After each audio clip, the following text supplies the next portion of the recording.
Bon, c'est regrettable que les ministres français, Parly et même Le Drian continuent à dire la gente, la gente. Moi, je leur interdit de ne plus nous appeler la gente. Ce n'est pas la gente, c'est les autorités de la transition. Et je peux vous assurer que tant que la France nous appelle la gente, on ne la respectera pas. Le début du respect d'abord commencera le jour où la France comprendra qu'aujourd'hui c'est un État souverain, avec à la tête un gouvernement souverain qui s'appelle gouvernement de la transition, président de la transition, autorité d'une transition, mais que la France, moi personnellement, je lui interdis de nous appeler gente ou par quelque autre nom péjoratif. À partir de cet instant, si elle veut que nous la respections, nous commencions à la respecter. Ça, c'est un aspect. Le deuxième aspect, ils sont toujours dans les mensonges. Quand vous avez écouté Parly, elle est dans le déni de la vérité. Elle n'accepte pas aujourd'hui que c'est la France qui a tort. Elle n'accepte pas que c'est la France qui a mélangé tout le monde, qui a menti à tout le monde à travers une fausse médiatisation, à travers des fausses informations. Mais il y a une chose aussi extrêmement importante, Ibou, sur laquelle je vais être très clair. À supposer même qu'il y a eu un accord avec le Danemark, à supposer même que le statut ait été défini par les anciennes autorités, à supposer même que toute la base de la collaboration était légale, juridique. Mais rien n'interdit à un État souverain de rompre une collaboration.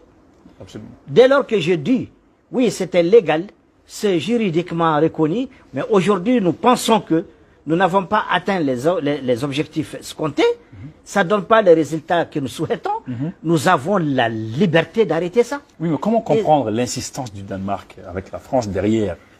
Bon, en réalité, en voyant un peu le retrait aujourd'hui, je pense qu'ils n'ont pas trop insisté. Parce qu'il s'est passé des choses avant tout ça, le Danemark est un État quand même qui a son renseignement, qui a une forte diplomatie. Je crois qu'au stade actuel, le Danemark sait qu'aujourd'hui, le Mali, les autorités de la transition, on a dépassé les stades de nous infantiliser ou les stades de la complaisance. Les choses sont très sérieuses pour que le Danemark se laisse manipuler, infantiliser, embobiner par la France, qui elle-même aujourd'hui n'est pas la bienvenue. Vous savez, moi, à la place des autorités de la transition, je dis carrément à la France de foutre les camps. Elle n'a aucune raison d'être là aujourd'hui.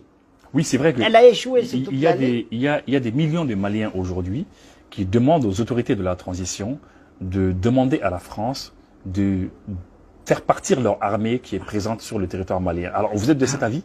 Mais bien sûr, je suis même en tête de ceux qui pensent que depuis longtemps, la France devait foutre les camps du Mali, parce qu'elle ne fait rien. Mais elle n'arrive pas à comprendre qu'aujourd'hui, jusqu'à maintenant, nos autorités continuent à lui donner une seconde chance. Mais ils ne veulent pas la saisir. La France ne veut pas saisir cette seconde chance de faire sa propre introspection, de faire son mea culpa, de s'auto-évaluer et comprendre qu'elle a tort sur toute la ligne. Pendant 10 ans, pendant 60 ans, votre partenariat a été un échec cuisant.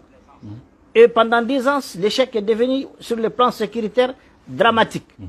Alors, qu'est-ce qu'ils vont y raconter encore? Mais la France n'a plus d'argument aujourd'hui pour convaincre les Africains